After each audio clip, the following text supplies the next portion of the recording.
La semaine dernière, j'ai eu une discussion avec un ami à propos du système de retraite. Et il m'a dit cette chose que beaucoup de gens pensent, qui est que nos parents auront peut-être une retraite, mais que nous, les jeunes, on va bosser jusqu'à 70 ans et qu'on n'aura que dalle. Et ce récit très connu, il m'a intéressé parce que tout le monde le prend pour acquis, tout le monde le tient pour vrai, mais sans jamais se poser la question de ce qu'il y a derrière. Et je me suis donc demandé si nous, jeunes, on allait effectivement être cette génération sacrifiée, ou si au contraire ce récit ne tenait pas la route et qu'on allait tous très bien s'en sortir.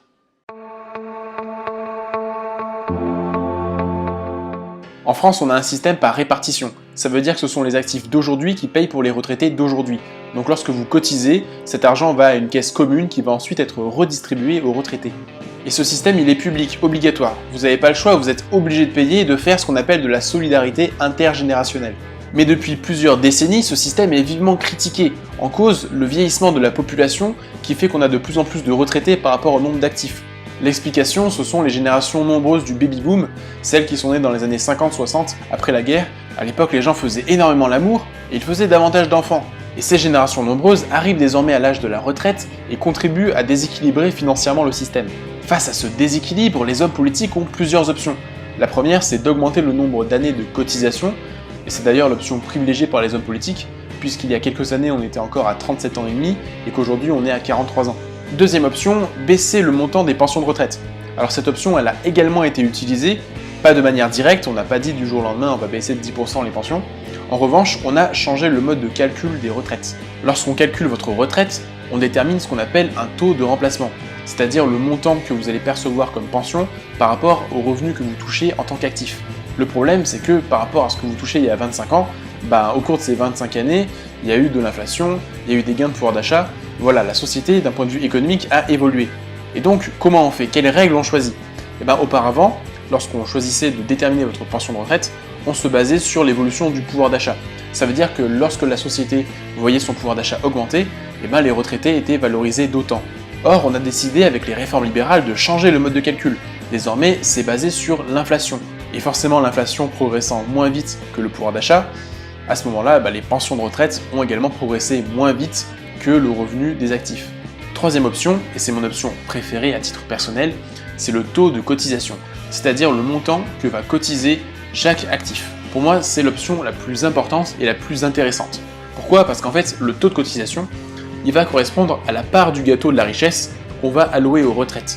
Et à mon sens, c'est plus logique d'équilibrer le système via le taux de cotisation, donc en augmentant les cotisations, parce que tout simplement, si on a plus de retraités, il faut qu'on donne plus d'argent à la retraite. Il faut qu'on alloue une part plus importante de la richesse qu'on crée chaque année aux retraites, pour que les retraités continuent d'avoir un niveau de vie qui suit celui de la population, pour qu'on continue à bien vivre. C'est ça mon argument principal. En France, on a le meilleur système de retraite au monde. Si on prend le niveau de vie de nos retraités par rapport à celui de la population, c'est ceux qui vivent le mieux au monde. On a créé ce que l'économiste Christophe Ramé appelle un droit au bonheur. C'est ça la grande force du système français, d'avoir quelques années où vous allez pouvoir profiter de la vie, où vous allez pouvoir vous éclater parce que vous avez une pension de retraite qui vous permet de bien vivre, en tout cas de vivre dignement, sans avoir l'obligation de travailler pour maintenir sa subsistance. Augmenter le taux de cotisation, on l'a déjà fait dans les années 70, 80, 90. Parce qu'il faut savoir que l'État-providence, il n'est pas né tout habillé parfait en 45 avec le programme de la Résistance. Il y a eu de nombreuses réformes tout au long des 30 Glorieuses qui ont permis de construire l'État-providence et de construire notre modèle social. Parce qu'au début des années 70, c'est encore chez les retraités qu'on trouvait le plus de pauvres. C'était un peu l'antichambre de la mort, la retraite. Et on a réussi à transformer cette antichambre de la mort en un véritable droit au bonheur. Et le pire, c'est que le système, il est à l'équilibre. On n'a plus de déficit, on n'a plus de trou de la sécu depuis déjà plusieurs années. Et là, vous allez me dire, mais si c'est si génial, pourquoi les hommes politiques n'augmentent pas le taux de cotisation? Le principal argument, c'est que ce financement de la protection sociale, il repose essentiellement sur le travail, à savoir sur les entreprises. C'est les fameuses charges sociales qui pèsent sur la compétitivité de l'économie française. Bon, moi, à titre personnel, je serais pour une grande évolution de notre système de financement. Tout ça supposerait de rentrer dans les détails et dans un énorme débat entre État bismarckien et beveridgien, ce que je ne ferai pas ici. À la fin des fins, il faut rappeler une chose, c'est que le corps, l'organisme public qui est chargé de faire des projections sur le système de retraite pour les 10, 20, 50 années à venir, a affirmé que même dans le scénario le plus pessimiste, celui où on aurait très peu de croissance, celui où on se contente de décaler l'âge de départ à la retraite, où on n'augmente pas le taux de cotisation, bref dans le pire des scénarios, les jeunes qui naissent aujourd'hui Ils auront, en 2050-2060, une meilleure retraite que nos parents et que nos grands-parents. On estime aujourd'hui qu'à l'horizon de 2050, les retraites elles vont augmenter de 30 à 50%. On sera autour de 2200 € net de pension de retraite en moyenne. Même avec les règles de calcul qu'on a aujourd'hui, même avec les réformes libérales, on aura quand même une meilleure retraite que nos parents. Ça veut dire que le système marche, qu'il n'y a pas de trou de la sécu et que tout ça fonctionne. Mais alors pourquoi il y a autant de gens qui protestent et qui expliquent que le système de retraite il va s'effondrer? Faut comprendre que derrière l'enjeu des retraites, il y a une vraie bataille idéologique. Une bataille idéologique entre deux camps.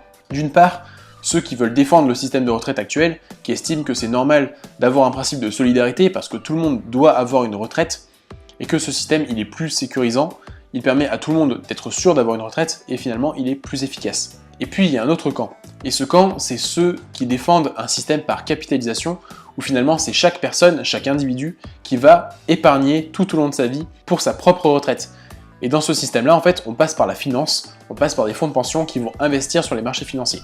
Et donc c'est un système beaucoup plus risqué et beaucoup plus individualiste. Et forcément, ça traduit des conceptions de la société qui sont totalement antagonistes. En résumé, il faut retenir ceci de la vidéo. 1. Le système fonctionne. 2. Vous aurez une retraite et elle sera meilleure que celle de vos parents. 3. Les cotisations sociales ne sont pas le mal absolu, elles sont même nécessaires puisque c'est grâce à elles que les retraités peuvent vivre dignement. Et si on veut que ça continue, que ce droit au bonheur perdure, y compris pour notre génération, faudra trouver un moyen de les augmenter d'une façon ou d'une autre.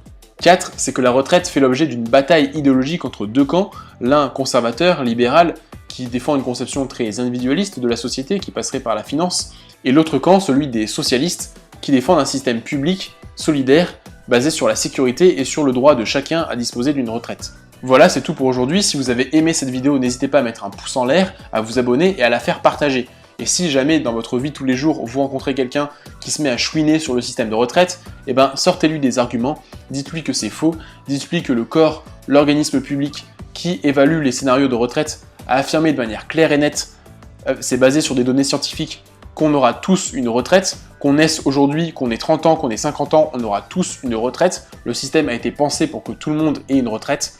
Et donc il faut arrêter de péter des câbles sur ça. C'est une bataille idéologique parce que de manière scientifique, on est capable d'avoir un système public qui marche, il n'y a pas de déficit, le droit au bonheur c'est possible. Voilà, on vit dans un pays où les gens ont un naturel un peu pessimiste, et c'est pas mal parfois de se rappeler que chez nous il y a des trucs qui marchent, et que c'est parfois à d'autres pays de s'inspirer de nous, parce que notre modèle social, il est quand même bien stylé.